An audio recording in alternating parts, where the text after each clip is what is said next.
The thumb hovered over the send button, a tiny gray missile aimed at the heart of his old life. Kieran's breath caught in his chest, a shallow, ragged thing. The message was simple, brutally so. 7 words that would sever the last frayed threads connecting him to his late wife's family. "I've filed for bankruptcy. I've lost everything." He pressed down. The blue bubble appeared. A quiet confirmation of detonation. Sent. He lowered the phone to the scarred wooden surface of his kitchen table. The silence in the small apartment was suddenly immense, a physical weight pressing down on him. It wasn't just quiet. It was the sound of absence. The absence of Sarah's laugh, the absence of a future he had once taken for granted, and now the impending absence of the people who were supposed to be his family. He had done it. He had laid his failure bare, a sacrificial offering to their judgment. He knew what would come next. Silence. Or worse, a single, clipped message of scorn from Sarah's brother Marcus, followed by more silence. They had tolerated him after Sarah's death, their grief a thin veneer over a long-held disapproval of her choice. A quiet man who worked with his hands, a man without pedigree or ambition in their eyes. His financial ruin would be the final justification, the proof they had been right all along. He looked around the room, a space defined not by what it had, but by what it held. Amara's crayon drawings were taped to the refrigerator, a riot of color against the beige appliance. Her tiny sneakers were by the door, a smudge of mud on one toe. Her laughter, the brightest sound in his world, still echoed faintly from her bedtime story an hour ago. For her, he had swallowed his pride. For her, he had sent that text. The community aid programs required full disclosure, and he couldn't hide it from them any longer. It was better to rip the bandage off himself. A single car passed on the street below, its headlights cutting a brief, sweeping arc across his living room wall. He didn't move. He just sat there in the dim light, a captain who had scuttled his own ship, waiting for the cold water to rise. He expected nothing. He braced himself for the profound, echoing loneliness of being a man utterly adrift. He thought he was preparing for the end of one chapter, the final bitter postscript to his life with Sarah. He had no idea he was standing at the beginning of another, and from that moment, everything changed. Days passed. The silence he had anticipated from his in-laws arrived on schedule, cold and absolute. It was a tangible thing, a wall of indifference that confirmed his isolation, but Kieran had little time for self-pity. His world was small, but it was dense with responsibility. Mornings began before the sun, in the quiet hum of the old apartment building. He would rise, his movements practiced and silent, careful not to wake the small girl sleeping in the next room. His first task was always the same, checking on Amara. He'd push her door open a crack, the scent of lavender from her nightlight filling the hallway.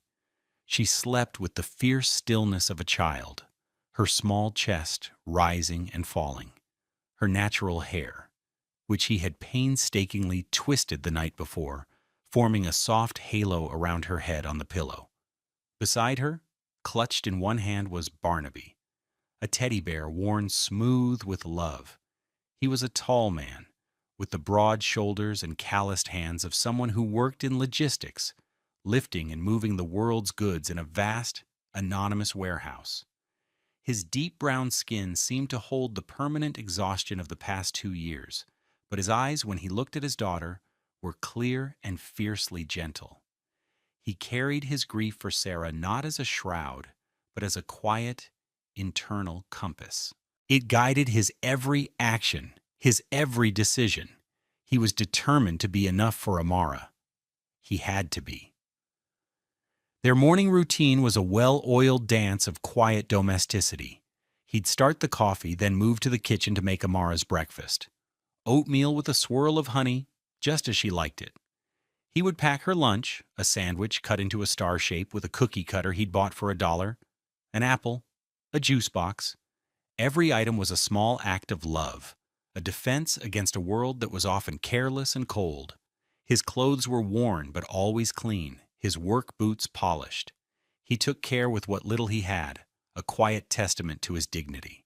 "Daddy," Amara's voice, bright and full of sleep, would call from her room. "Is it a sunshine day or a cloud day?" He'd smile, the expression softening the tired lines around his eyes. "It's a sunshine day, my love." She would emerge a moment later, a bundle of energy in colorful pajamas, her beaded braids clicking softly as she ran to hug his legs. Amara was 5, a tiny girl with eyes that saw everything.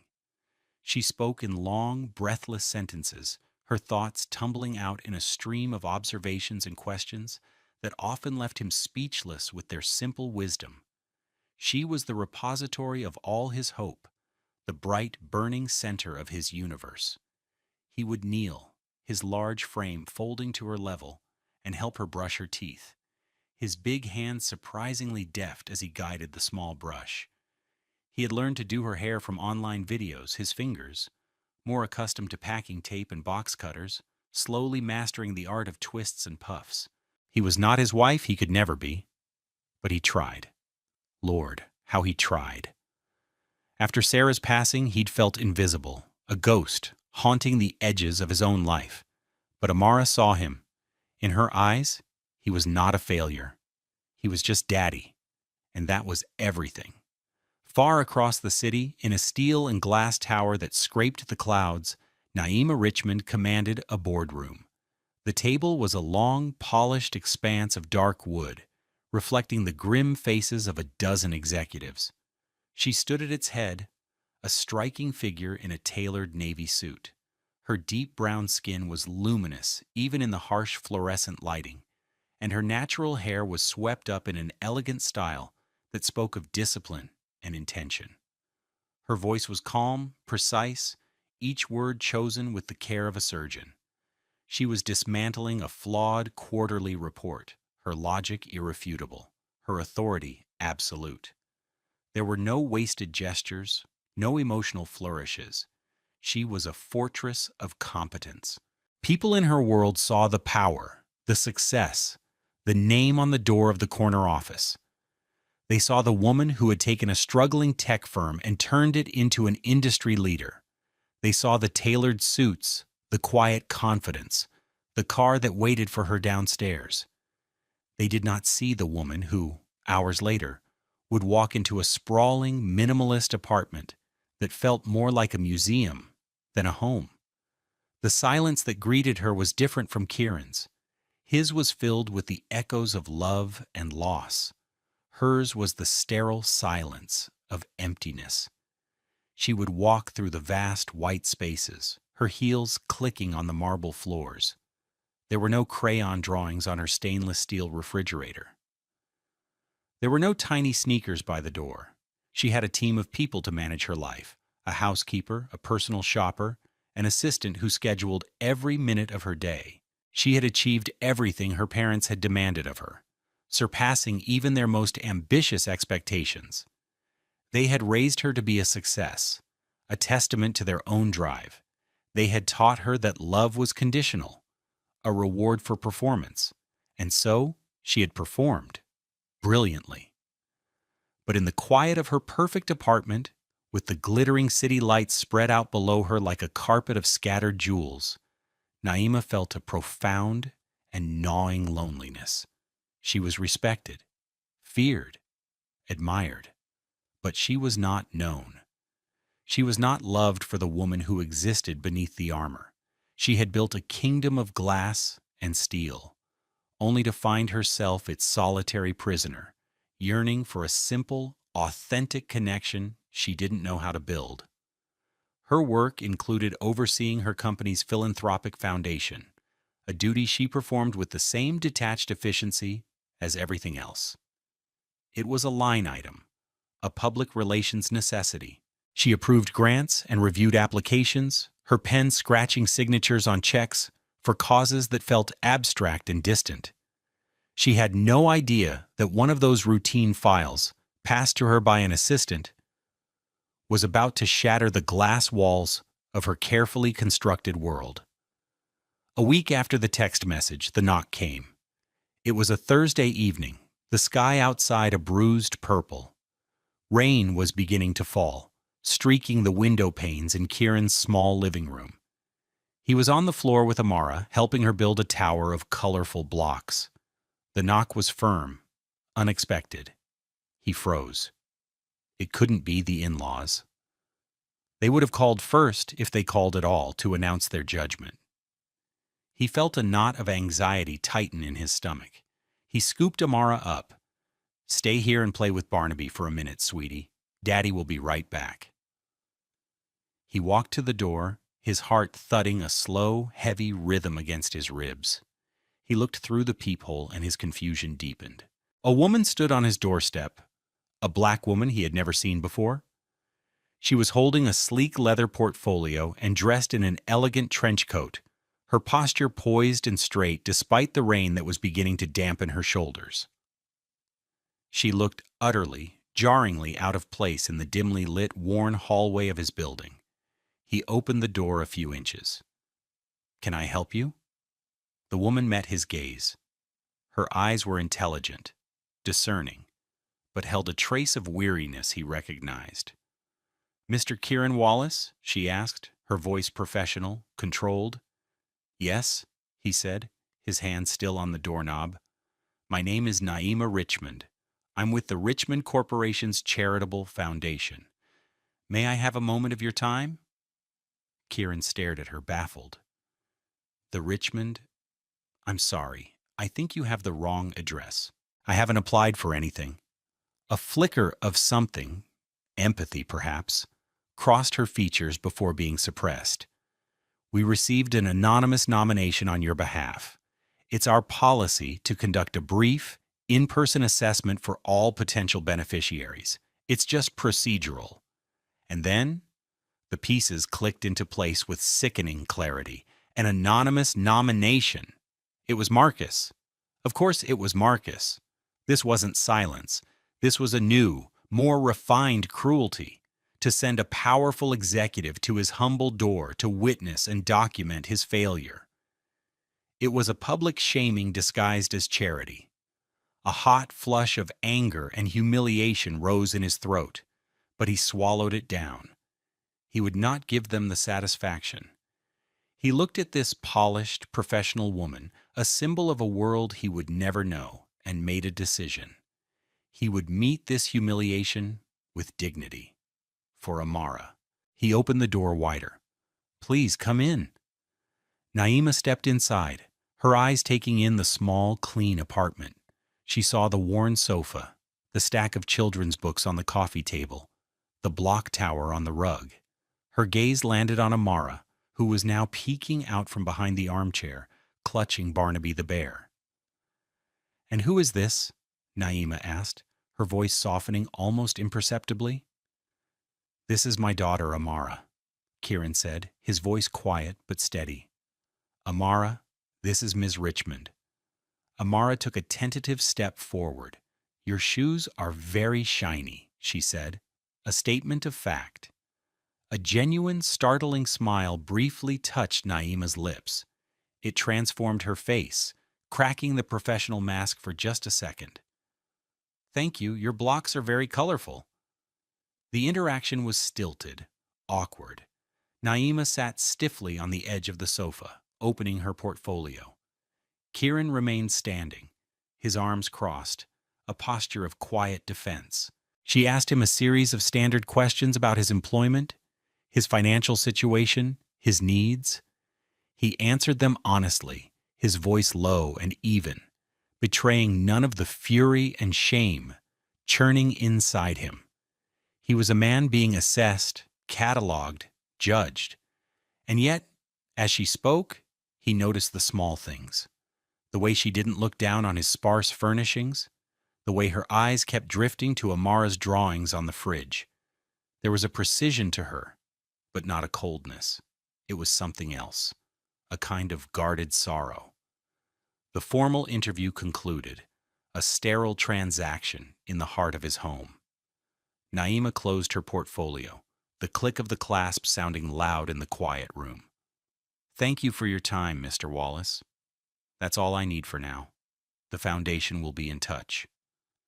She stood ready to retreat to her world of boardrooms and balance sheets, but as she moved toward the door, the heavens opened.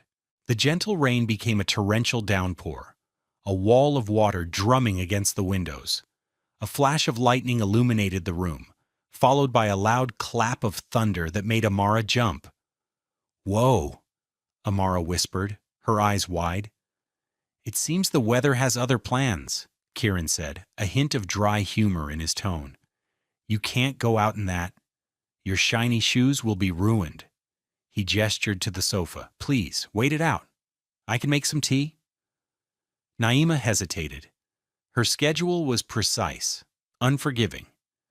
An unscheduled delay was a disruption.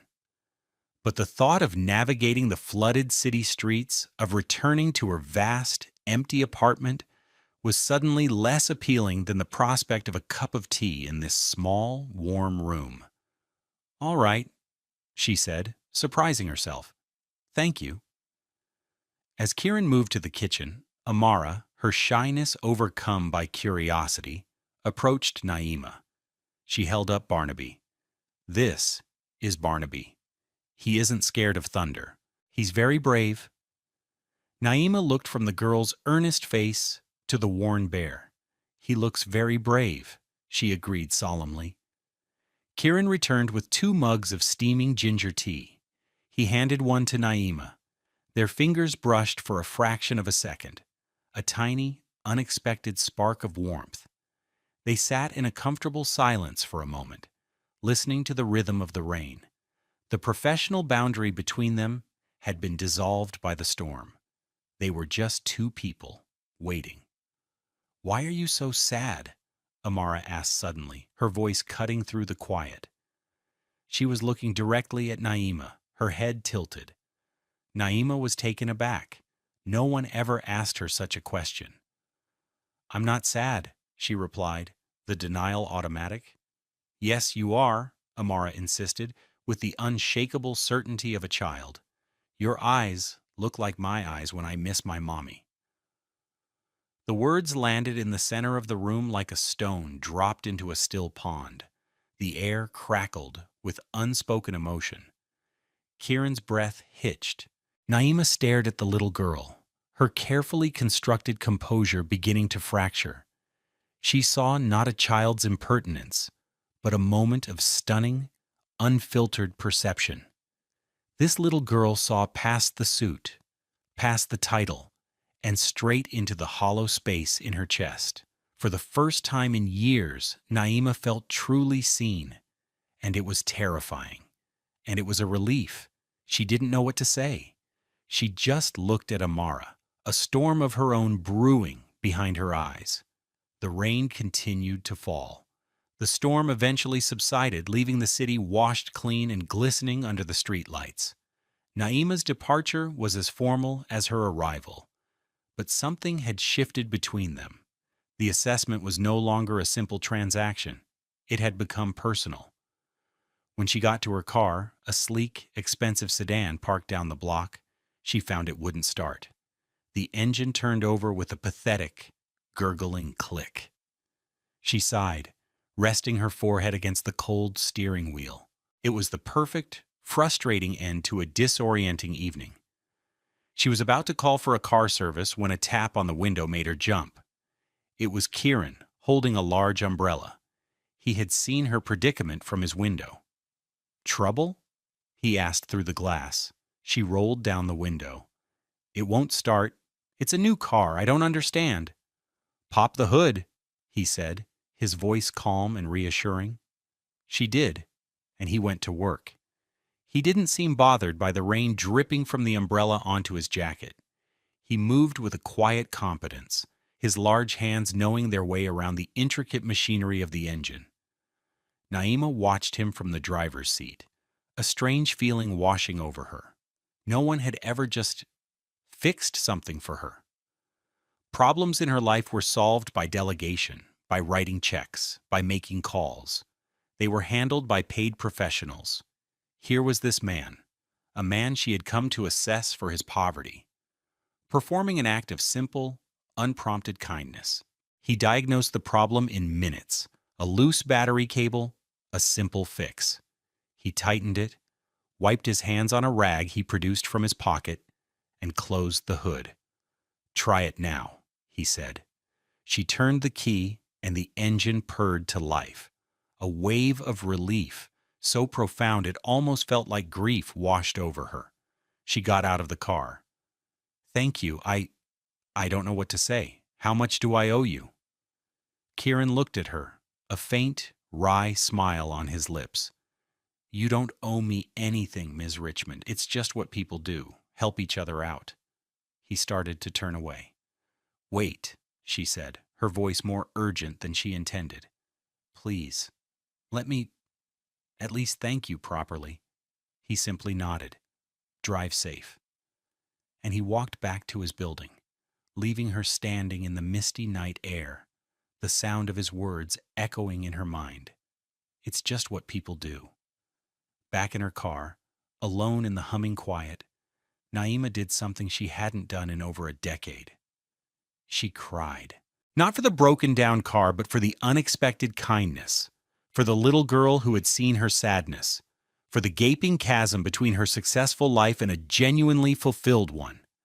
She returned the following week, using the excuse of needing a follow-up signature on a form. It was a flimsy pretext, and they both knew it. She found Kieran and Amara in the small patch of grass behind the apartment building, tending to a makeshift garden in a collection of pots and wooden crates. Amara was diligently watering a small tomato plant, her tongue stuck out in concentration. Kieran was turning over soil in a larger bin, his worn t-shirt clinging to his back. They looked up as she approached, her tailored dress and heels once again a stark contrast to their world. "Ms. Richmond," Kieran said, a hint of surprise in his voice. "Naima," she corrected him gently. "Please." Amara ran up to her, her hands covered in dirt. "We're making a food garden. Daddy says we can grow our own tomatoes, and they'll taste like sunshine." Naima crouched down to her level, careful not to get dirt on her clothes. "That sounds wonderful, Amara." "Do you want to help?" Amara asked, holding out a small, muddy trowel as if it were a crown jewel. Naima looked at the dirt, at her manicured nails, at the expensive fabric of her dress, and then she looked at the hopeful, open expression on the little girl's face. She took the trowel. For the next hour, Naima Richmond, CEO, sat on the grass and helped a 5-year-old girl plant basil seedlings. She felt the cool, damp earth in her hands.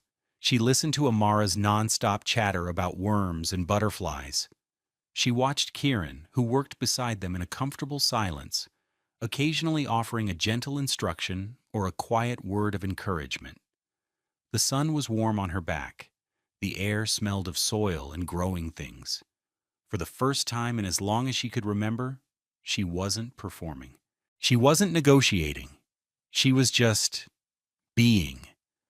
Before she left that day, Amara came running up to her, clutching a piece of paper.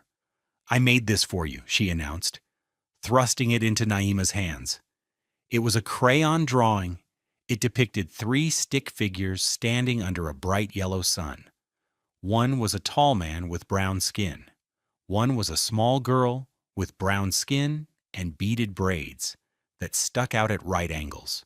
And standing next to them, holding the little girl's hand, was another figure, a woman with brown skin, wearing a blue dress.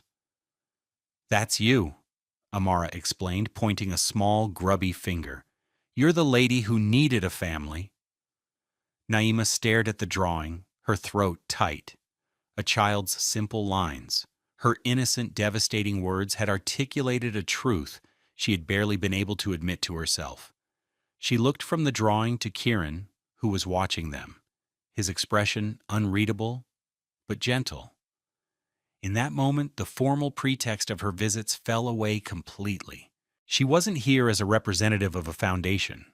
She was here because this small, warm space, with its crayon drawings and its fledgling garden, felt more like home than her own palatial apartment ever had. Her visits became a regular occurrence. She would show up after work, bringing groceries she'd bought at a local market instead of the gourmet store she usually frequented. They would cook together in Kieran's tiny kitchen. He taught her how to make his wife's recipe for stew, his movements patient as he showed her how to chop the vegetables. Their hands would brush as they reached for the same utensil. They talked, not about finances or business, but about their days, about Amara's latest mispronounced word, about the stubborn weeds in the garden. One evening, after Amara was asleep, they sat on the small balcony overlooking the street, the city lights twinkling in the distance. The air was cool and soft. "She still talks about her, you know," Kieran said quietly, breaking a long silence. "Sarah, her mom. She asks if she can see her in the stars." He wasn't looking for pity. He was simply stating a fact, sharing a piece of his heart. "I tell her that her mama is part of everything now, the sunshine, the rain, the tomatoes we're growing. That way, she's never really gone." He finally turned to look at Naima, his gaze direct and searching. "You have her eyes sometimes, when you smile. A real smile, I mean." Naima felt her defenses crumble. This man, who had every right to be bitter and broken, possessed a quiet strength and emotional intelligence that humbled her. He saw her. He saw the real smile beneath the practiced one. "My parents, they were builders," she found herself saying, the words coming out in a slow, halting confession. "They built an empire, and they wanted me to be their finest creation, perfect, polished, unbreakable." She traced a pattern on the railing with her finger. "I was a project, not a daughter. I never learned how to just be, how to sit on the grass and not worry about getting dirty." He didn't offer platitudes or easy reassurances. He just sat with her in the shared vulnerability, his presence a quiet anchor in the darkness. He had shown her his financial poverty without shame. Now she was showing him her emotional poverty without fear. They were two wounded people from different worlds, finding a common language in their shared loneliness. The quiet moment was a testament to the trust that had grown between them, fragile but real, like the seedlings in their garden. The world, however, does not easily tolerate such gentle things. The news of a high-powered CEO making regular visits to a bankrupt warehouse worker in a modest apartment building did not go unnoticed. Kieran's brother-in-law, Marcus, heard the whispers. His initial cruelty, born of spite and a sense of superiority, curdled into something uglier: greed. He saw Naima not as a person, but as an opportunity, a walking, talking bank vault that his brother-in-law had somehow stumbled upon. He showed up one Saturday morning, unannounced. Kieran had just returned from the grocery store, and Amara was at a neighbor's apartment for a play date, a small mercy Kieran would later be profoundly grateful for. Marcus pushed his way inside, his expensive suit and arrogant sneer filling the small space. "So this is the new setup," Marcus said, his eyes scanning the apartment with disdain. "Playing the poor, grieving widower card. I have to admit it's a good angle. Landed you a real whale." Kieran stood by the kitchen counter, his body tense, but his voice calm.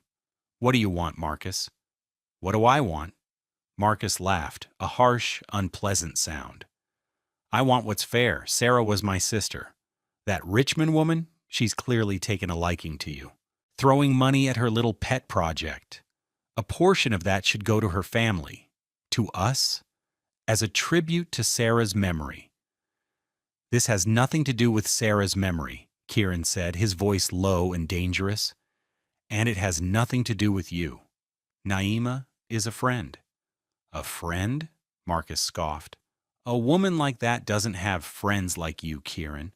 She has investments, and I'm here to make sure her investment pays out to the right people." Just then, there was a light knock on the door.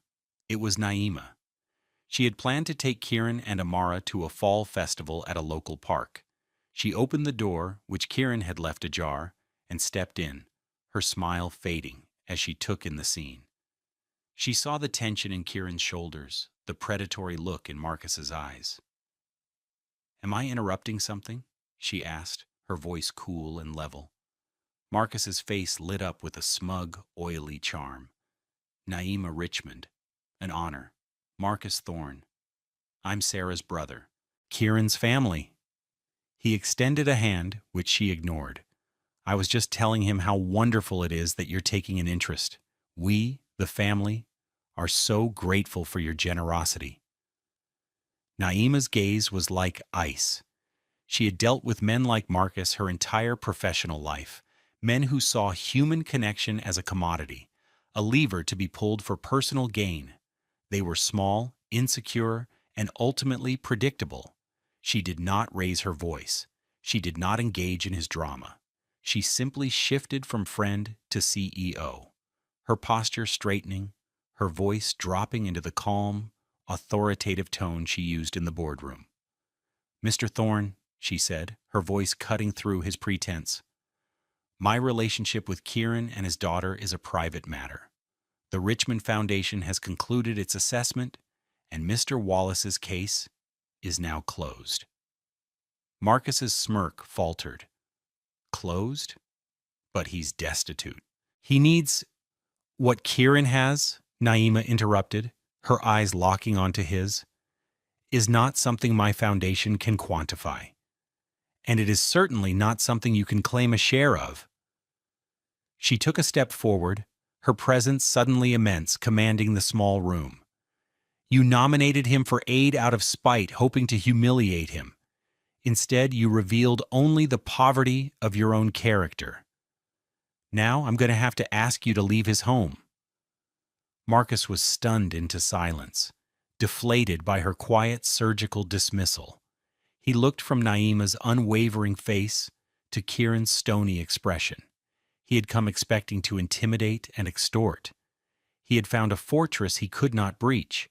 He sputtered for a moment, then, with a final hateful glare at Kieran, he turned and left, slamming the door behind him. The silence he left behind was heavy. Kieran finally let out a long, shuddering breath, the tension draining from his shoulders. He looked at Naima, his eyes filled with a gratitude so profound it needed no words. He had been ready to fight his own battle, but she had stood for him. She had protected him. She had seen his worth and defended it against the world's ugliness. Naima turned to him, her expression softening. The CEO was gone, and the woman had returned. "Are you all right?" she asked gently. He could only nod, his throat thick with emotion. In that moment, she made her decision. She had come into his life to assess his need, but she had discovered her own. The world she came from, the world of men like Marcus, of transactional relationships and conditional affection, was bankrupt. This world, this small apartment filled with love and dignity, was rich beyond measure. "I'm withdrawing the Foundation's file," she said, her voice quiet but certain. "You are not a charity case, Kieran. You are the wealthiest man I have ever met." She paused, taking a breath. "But Amara's future is important. I've spoken to my personal financial advisor.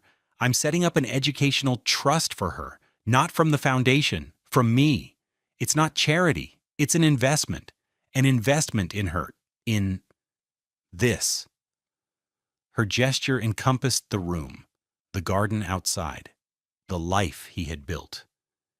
It was her stand, a definitive choice to walk away from the cold calculus of her old life and invest her heart in the warmth of this one. She was choosing to belong. With Marcus's departure, the last shadow of the old world receded. He and the rest of Sarah's family became irrelevant, their cruelty rendered powerless. by the quiet strength of the bond that had formed between Kieran, Naima, and Amara. The dynamic shifted. Naima was no longer a visitor. She was part of the fabric of their lives. Her weekends were no longer spent reviewing reports in her silent apartment, but sitting on Kieran's worn sofa, helping Amara with a 500-piece puzzle of the solar system, her brow furrowed in concentration. She left a pair of comfortable flats by his door, a silent declaration that she belonged there. The professional, tailored suits were often replaced by soft sweaters and jeans. She learned the simple rhythms of their life. The Saturday morning trip to the farmer's market, the Sunday afternoon ritual of making a big pot of soup for the week. She discovered the joy of an imperfect pancake, slightly burnt on one side, served with a proud flourish by a 5-year-old. These small domestic moments were a revelation to her. She had spent her life in pursuit of perfection, only to find true happiness in the beautiful, messy imperfection of a shared life. Kieran watched her transformation with a quiet sense of wonder. He saw the guarded, weary woman from that first rainy night slowly unfurl, revealing a warmth and a capacity for joy she had kept hidden, even from herself. He saw it in the way she would laugh, a full, genuine sound, when Amara told a silly joke. He saw it in the way she would instinctively reach out to steady Amara as she climbed on the playground. He saw it in the peace that settled on her face when she was simply sitting with them, reading a book while he paid bills at the kitchen table. He was falling in love not with the powerful CEO, but with the woman who knew how to listen to a child's breathless stories about space, the woman whose hands, once accustomed only to pens and portfolios, were now not afraid of a little dirt. Their love story was not one of grand declarations, but of small, accumulated acts of service and presence. It was in the cup of coffee he'd have waiting for her when she arrived after a long day. It was in the way she'd organize his mess of receipts into a neat pile. It was in the shared, silent understanding that passed between them over Amara's sleeping head. It was a love built on the solid foundation of kindness and mutual respect. 3 months later, on a crisp autumn afternoon, the three of them were in the community garden down the street, a project Kieran had started with some neighbors. The small pots from his backyard had expanded into a thriving plot of late-season vegetables and flowers. Naima, her hair tied back in a simple scarf, knelt in the dirt beside him, harvesting the last of the tomatoes. Her laughter rang out in the cool air, a sound that felt as natural and essential as the sunlight. Amara was a short distance away, drawing in a sketchbook with a set of new colored pencils Naima had bought her. Suddenly, Amara came running over, her face alight with purpose. She held up her sketchbook to Naima. "I finished it," she announced. Naima took the book, a smile already on her face. The drawing was familiar, yet different. It was the same 3 stick figures, a tall man, a small girl, a woman in a blue dress, but this time they were all holding hands. Above them, Amara had drawn not just a sun, but a house with a red door and a smoking chimney. It was a child's simple, perfect image of a family, of home. "It's beautiful, sweetie," Naima said, her voice thick with emotion. Amara pointed to the drawing, her small finger tapping the page. "See," she said, looking up at Naima with her wise, old eyes. "I told you. You're not the lady who needed a family anymore. Now you're just our Naima." Naima's breath caught. She looked from the drawing in her hands to Kieran, who was watching her, his dark eyes shining with a love so deep and steady it took her breath away. He reached out and took her hand, his calloused, dirt-stained fingers lacing through hers. He didn't say a word. He didn't have to. In his touch, in his gaze, she felt the promise of forever. It wasn't a proposal born of pomp and circumstance, but a quiet, profound commitment forged in the rich soil of everyday life. The narrator's voice came then, warm and reflective, a final grace note on their story. For in the end, true wealth is not found in the sterile vaults of banks or the cold gloss of a corporate tower. It is measured in the warmth of a hand that fits perfectly in yours. It is counted in the number of crayon drawings on a refrigerator door. Family is not always the one we are born into, but the one we have the courage to choose. It is built not on obligation, but on the brave and simple decision to show up, to care, to stay. Love is not something you find when you are finally perfect enough to deserve it. It is something that finds you in your brokenness and in the quiet, gentle work of healing makes you whole. It is the profound relief of being seen, not for what you have achieved, but for who you truly are. And for Naima, Kieran, and Amara, standing together in the golden afternoon light, their hands intertwined, they were the richest people in the world. They had found their home.